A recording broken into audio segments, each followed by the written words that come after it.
ये कहानी पूरी तरह काल्पनिक है। इसका उद्देश्य केवल मनोरंजन करना है। इस कहानी का किसी भी वास्तविक घटना, स्थान, व्यक्ति या अन्य किसी कहानी से कोई संबंध नहीं है। यदि किसी प्रकार की समानता प्रतीत होती है तो उसे मात्र एक संयोग माना जाए।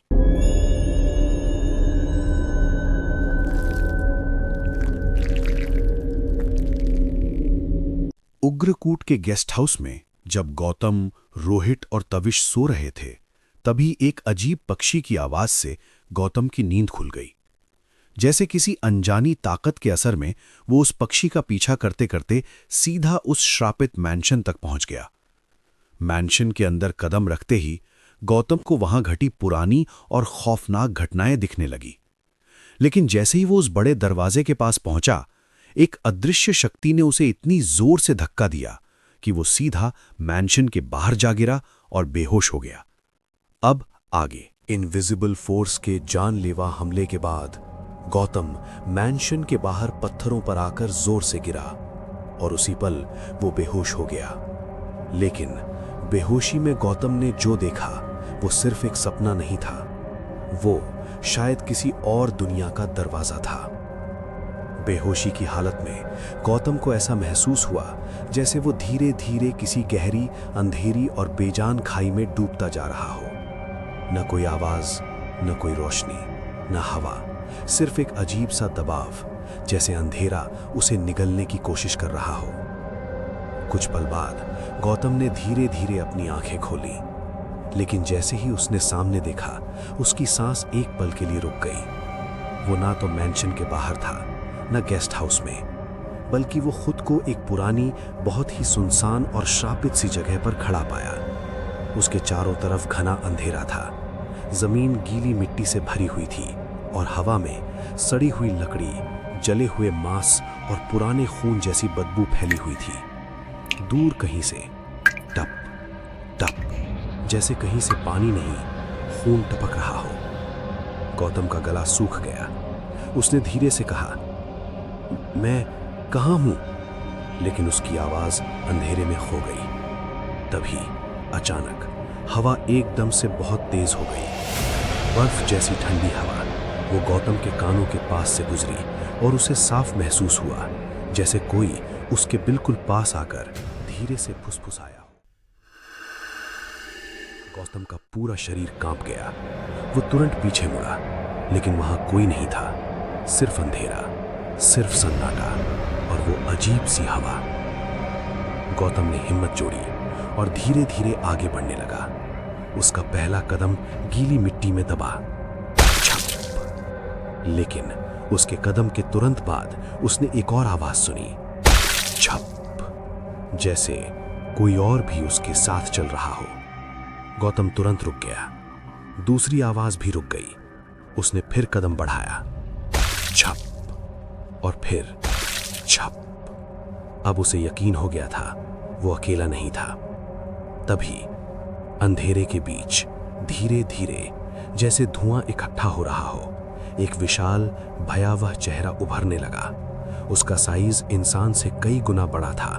आंखें अंदर धसी हुई, मुंह फटा हुआ, दांतों की जगह टेढ़े मेढ़े हड्डी जैसे टुकड़े, और उसके गालों से काला चिपचिपा तरल बह रहा था। वो चेहरा धीरे धीरे झुकता हुआ सीधा गौतम के बिल्कुल करीब आ गया, इतना करीब कि गौतम उसकी सांस की सड़ी हुई बदबू महसूस कर सकता था।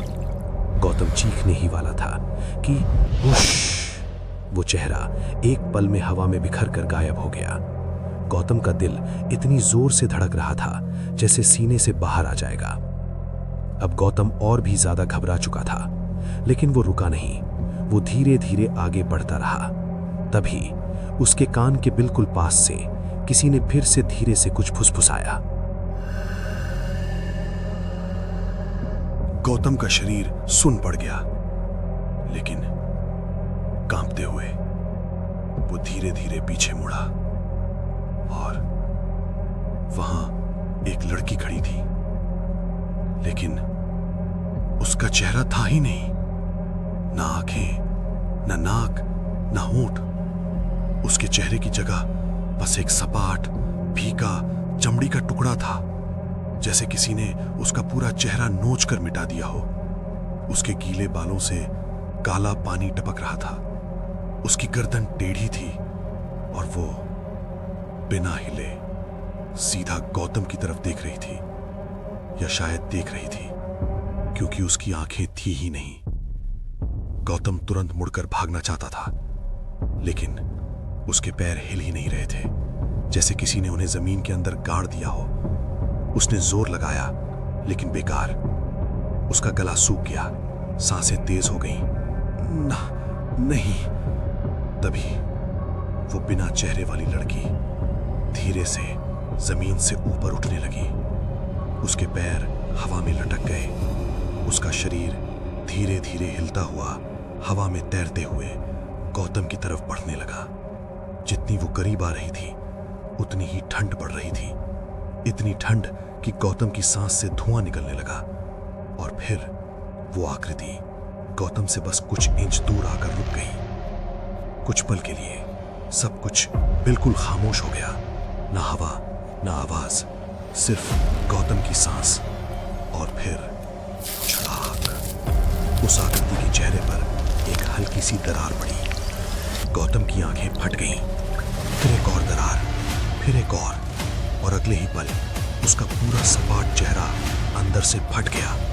चमड़ी दोनों तरफ लटक गई और अंदर से दो लाल और काली आंखें एक साथ खुल गईं। आंखें खुलते ही उनमें से खून बहने लगा, जैसे वो खून के आंसू रो रही हो। खून उसके गालों से बहकर गर्दन तक आया।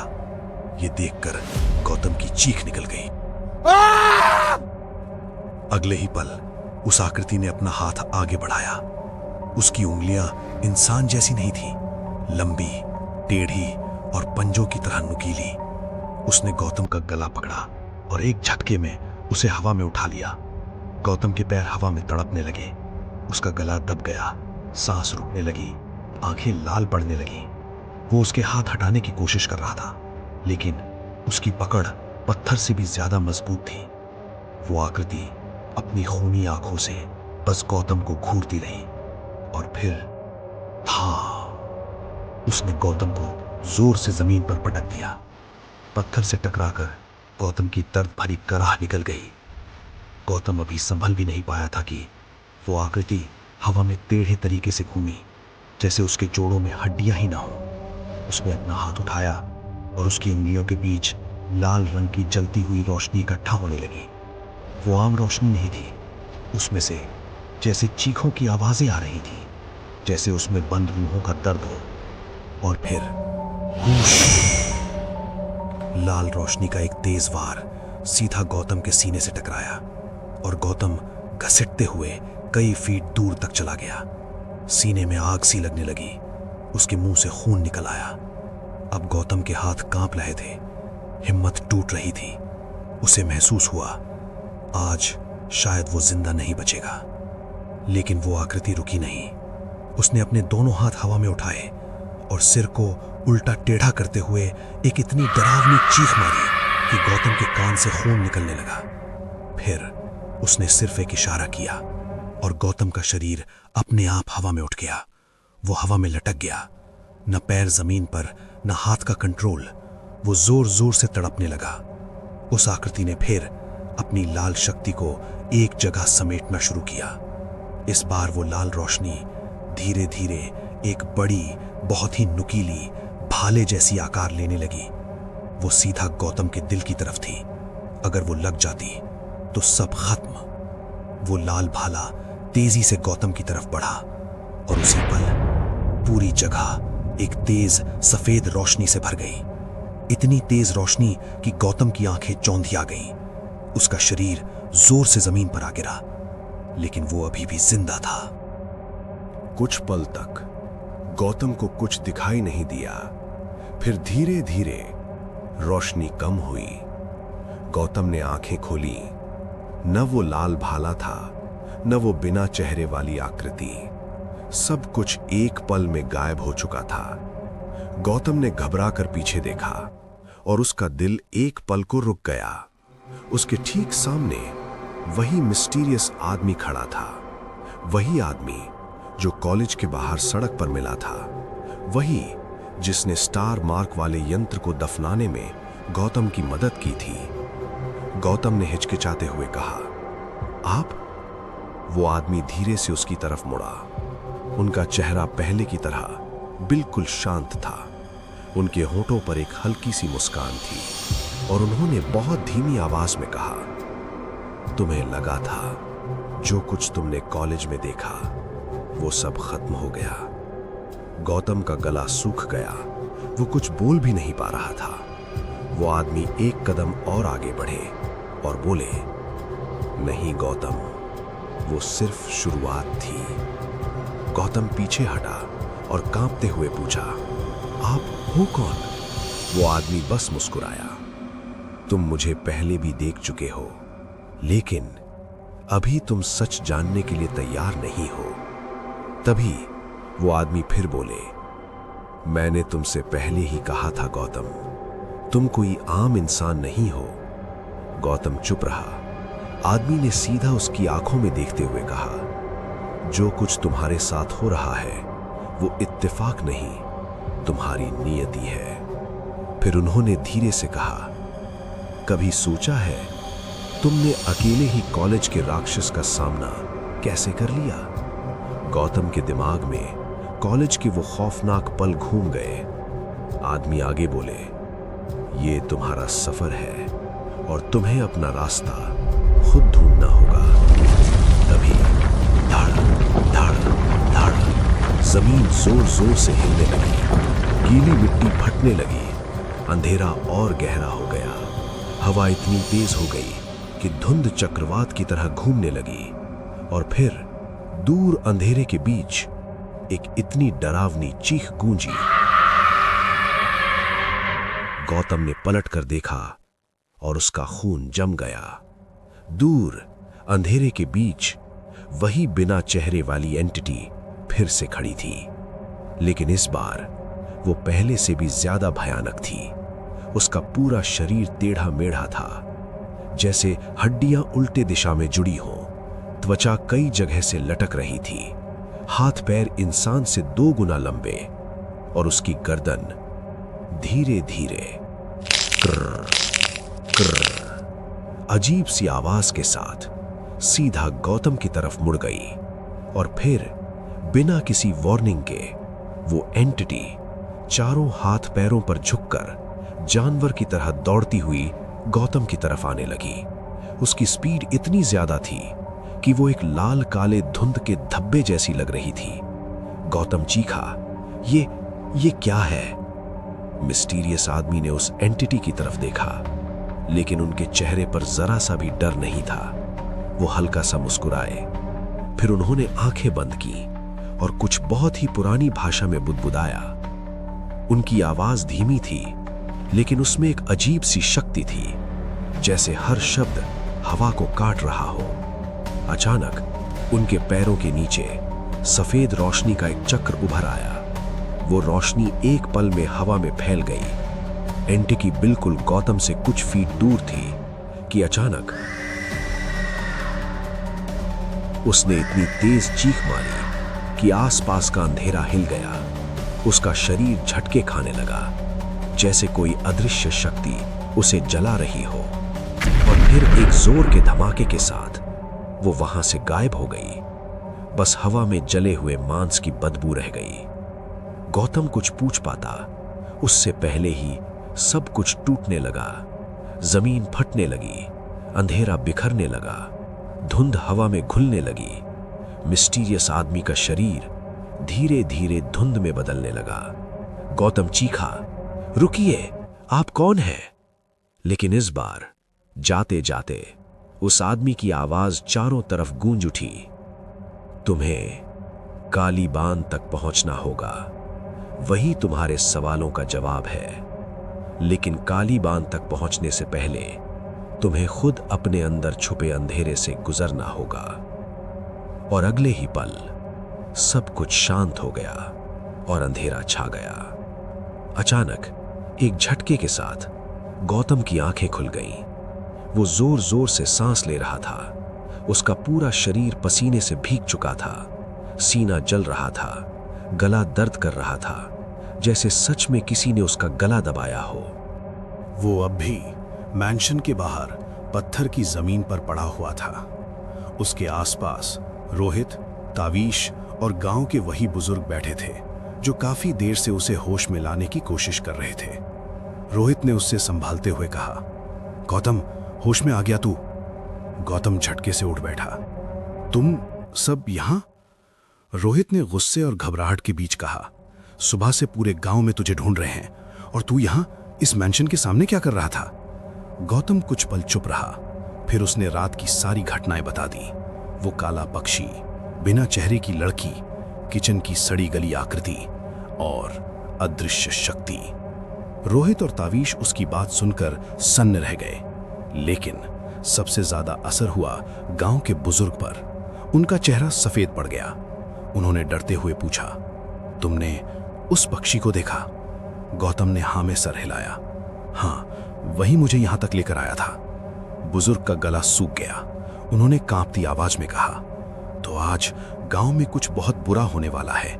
गांव में कहा जाता है, जब भी वो पक्षी किसी को दिखता है, उस दिन गांव पर एक भयानक साया टूट पड़ता है।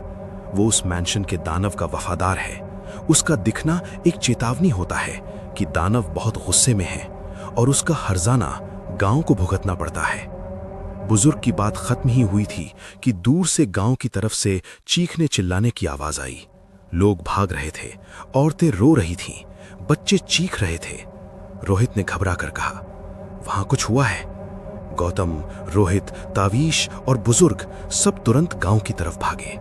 जैसे ही वो वहां पहुंचे, सामने का नजारा देखकर सबके होश उड़ गए। गांव के लगभग सारे लोग एक घर के बाहर भीड़ लगाकर खड़े थे। कोई अंदर जाने की हिम्मत नहीं कर रहा था। कुछ औरतें मुंह पर हाथ रखकर रो रही थीं। किसी ने धीरे से कहा, अंदर मत जाओ। लेकिन गौतम, रोहित, तावीश और बुजुर्ग धीरे धीरे दरवाजे के पास पहुंचे। दरवाजा आधा खुला था। अंदर से ताजा खून की बदबू आ रही थी। गौतम ने दरवाजा और खोला और जो उसने देखा, उसने सबके शरीर का खून जमा दिया। पूरा घर खून से भरा हुआ था। दीवारों पर खून के छींटे थे। जमीन पर खून का बड़ा तलब जमा था। एक कोने में टूटी हुई कुर्सी पड़ी थी, जैसे किसी ने जान बचाने की कोशिश में उसे फेंका हो। चूल्हे के पास एक औरत का शरीर पड़ा था। वो घर की पत्नी थी। उसकी गर्दन आगे से इतनी बुरी तरह तोड़ी गई थी कि उसका सिर आधा लटक गया था। उसकी आंखें बाहर निकली हुई थी। चेहरे पर मौत से पहले की दहशत जम चुकी थी, जैसे उसने मरने से पहले अपने कातिल को देखा था। तावीश ने तुरंत मुंह फेर लिया। रोहित का पेट उलटने लगा, लेकिन असली खौफ अभी बाकी था। कमरे के बीच एक आदमी का शरीर पड़ा था और उसकी हालत इंसानी नहीं लग रही थी।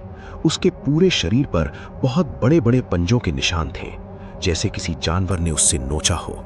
लेकिन यह कोई आम जानवर नहीं था। उसके सीने का मांस कई जगह से उखड़ा हुआ था। हाथों की हड्डियां टेढ़ी थीं। चेहरा इतना बिलड़ चुका था कि पहचानना मुश्किल था।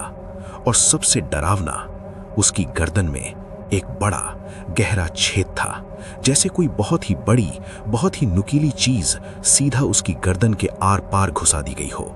बिल्कुल वैसे ही जैसे गौतम ने अपने सपने में देखा था। गौतम का दिल एक पल को रुक गया। उसने अपने गले को छुआ और धीरे से कहा, ये वही। उसे तुरंत याद आया, लाल शक्ति का भाला।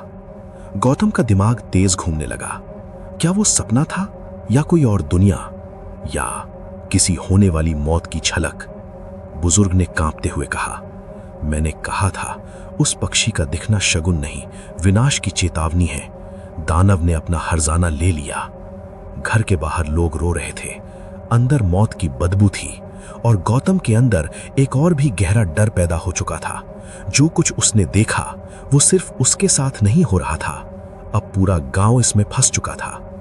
कुछ देर बाद गौतम बाहर आया, उसके साथ रोहित और तावीश भी। तावीश का चेहरा सफेद पड़ चुका था, आंखों में आंसू थे, वो टूट चुका था। उसने कांपती आवाज में कहा, पता नहीं ये सब क्या चल रहा है, ये क्या चीज है जो इतनी खतरनाक है।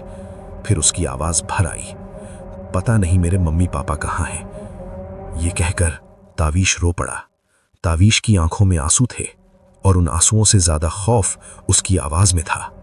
रोहित ने तुरंत उसके कंधे पर हाथ रखा।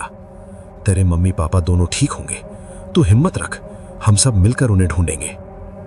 लेकिन गौतम अब भी चुप था। उसकी आंखें एक ही जगह टिकी हुई थीं। वो कुछ सोच रहा था। रोहित ने उसकी तरफ देखा। तू इतना चुप क्यों है? तभी गौतम धीरे से बोला, रोहित सही कह रहा है। फिर उसने तावीज की तरफ देखा। मुझे लगता है ये सारी चीजें एक दूसरे से कनेक्टेड है।